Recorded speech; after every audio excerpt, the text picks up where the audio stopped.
கர்த்தருடைய பரிசுத்த நாமத்துக்கு மகிமை உண்டாவதாக. நம்ம நிறைய இடங்களில மனுஷரை பிரியப்படுத்துவோம், இல்லை நம்ம தெரிஞ்சவங்கள, சொந்த பந்தங்களை, பார்க்குற மற்றவர்களை, போதர்களை, விசுவாசிகளை, அண்ணன் தம்பிகளை, சித்தி சித்தப்பாவும் நிறைய ரிலேஷனை நம்ம என்ன பண்ணுறோம், இம்ப்ரெஸ் பண்ணுறதுக்காக, அவங்க மகிழ்ச்சி அடைவதற்காக, சந்தோஷப்படுவதற்காக காரியங்களை செய்து கொண்டிருக்கிறோம். உண்மையாகவே பைபிள் என்ன சொல்லுது?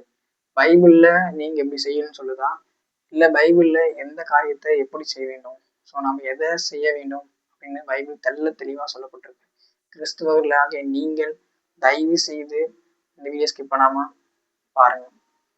ஸோ கொலோசியர் 3:24 எதை செய்தாலும் அதை மனுஷர்களுக்கென்று செய்யாமல் கர்த்தருக்கே மனப்பூர்வமாய் செய்யுங்கள். அப்போ நீங்கள் எதை செய்தாலும், எந்த காரியம் சிறு காரியம் இருந்தாலும் பெரிய காரியம் இருந்தாலும் சரி, எப்பேற்பட்ட காரியங்கள் செய்தாலும் சரி, நம்ம கர்த்தராகிய இயேசு கிறிஸ்துவுக்கு ஏற்ற காரியங்களை செய்ய வேண்டும். மனுஷர்களுக்கு செய்யாமல் கர்த்தருக்கென்றே மனப்பூர்வமாய் செய்யுங்கள். அப்ப நம்ம ஒரு காணிக்கை செலுத்துறோமா, உபவாசம் இருக்கிறோமா, ஜெபிக்கிறோமா, வேதம் வாசிக்கிறோமா, இப்படிப்பட்ட எந்த காரியமா இருந்தாலும் சரி, கர்த்தருக்கென்று செய்கிறவர்களாக காணப்பட வேண்டும்.